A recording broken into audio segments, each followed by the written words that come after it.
अगर गर्भ में शिशु का वजन नहीं बढ़ रहा, इंट्रा यूटेराइन ग्रोथ रेस्ट्रिक्शन की प्रॉब्लम है, या प्लेसेंटा डेड हो रही है, प्लेसेंटा ब्लड फ्लो नहीं दे पा रही है आपके गर्भ में, तो ऐसे में क्या करना चाहिए? ब्लड प्रेशर बहुत हाई रहता है, सर में दर्द, नोजिया रहता है, कमजोरी बहुत रहती है, स्ट्रेस बहुत रहता है। तो प्रेगनेंसी में ये सारे इश्यूज को दूर करने के लिए एक उपाय, एक फूड आइटम जो कि स्टडीज एंड रिसर्चेस से भी प्रूव हो चुका है कि वो बेनिफिशियल है, मैं आपको बताने वाली हूँ।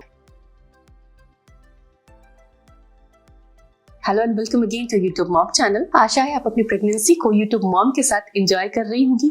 आपको हमारे वीडियोस कैसे लगते हैं हमें कमेंट में लिखकर जरूर बताएं, और अगर आपकी कोई सलाह है या फिर आप किसी विषय पर वीडियो चाहते हैं तो कमेंट में जरूर लिखें। स्कूल ऑफ मेडिकल रिसर्च में काफी स्टडी की गई अनार के साथ में कि प्रेगनेंसी में कई इश्यूज होते हैं, जैसे कि गर्भ में शिशु का वजन नहीं बढ़ा, इंट्रा यूटेराइन ग्रोथ रेस्ट्रिक्शंस है, या प्लेसेंटा सेल्स डेड हो रही हैं, ऑक्सीडेटिव स्ट्रेस से वो डैमेज हो रही हैं, या फिर ये भी देखा गया कि अनार देने से बेबी के ब्रेन डेवलपमेंट में हेल्प मिलता है, बच्चे का वेट गेन सही से होता है क्योंकि इसके अंदर vitamin C, folate, iron, antioxidant प्रचुर मात्रा में होते हैं जो कि ऑक्सीडेटिव स्ट्रेस को भी कम करते हैं, प्लेसेंटल सेल के डैमेज को भी रिपेयर करते हैं, जिससे कि बच्चे को ब्लड फ्लो प्रॉपर पहुंचता है एंड ये ब्लड प्रेशर को भी कंट्रोल करता है। तो सबसे पहला सवाल आपके मन में जो आएगा कि अनार को कब से खाना चाहिए, अनार कितना खाना चाहिए, क्या अनार का जूस पी सकते हैं, क्या मार्केट में जो अनार का जूस मिलता है वो ले सकते हैं?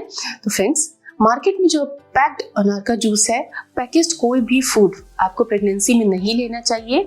जूस आपको कोशिश करनी चाहिए कि घर में निकाल कर ही ले, लेकिन जूस और साबुत अनार दाने खाने में बहुत फर्क है। जब आप अनार के दाने लेते हैं तो उसमें जूस के साथ आप फाइबर लेते हो, जिससे कि कॉन्स्टिपेशन में आराम मिलता है, कब्ज से आपको रिलीफ रहता है और ब्लड शुगर लेवल भी स्पाइक नहीं जाता।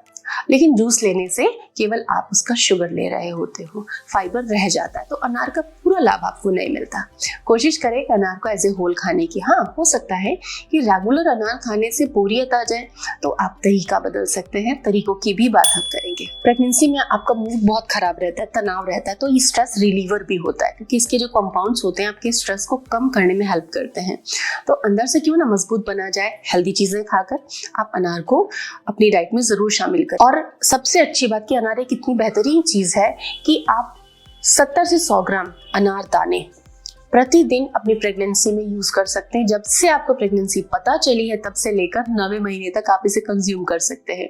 खून की कमी, एनीमिया की प्रॉब्लम से भी ये बचाता है। और कई बार आपने देखा होगा कि प्रेग्नेंट होते हैं, जब प्रेगनेंसी के दौरान हाथ पैरों में मांसपेशी में ऐंठन होती है, तो ये ऐंठन को भी दूर करने में हेल्पफुल होता है।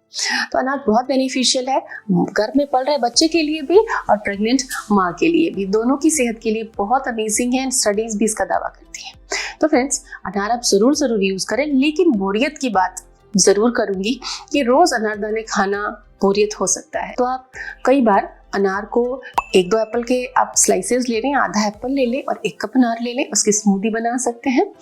कई बार आप कस्टर्ड में इसको ऐड करके खा सकते हैं, कई बार आप फ्रूट चाट इसका प्रिपेयर कर सकते हैं, लेकिन फ्रूट चाट में खट्टे और मीठे अलग अलग प्रकृति के फल मिलाएं नहीं, एक ही प्रकृति के 2 फल आप मिला सकते हो। कई बार आप बाहर हो और हो सकता है कि साबुत अनार दाने खाना आपके लिए पॉसिबल ना हो, तो ऐसी कंडीशन में कभी कभार आप जूसेस ले सकते हैं, लेकिन अनार को स्किप ना करें।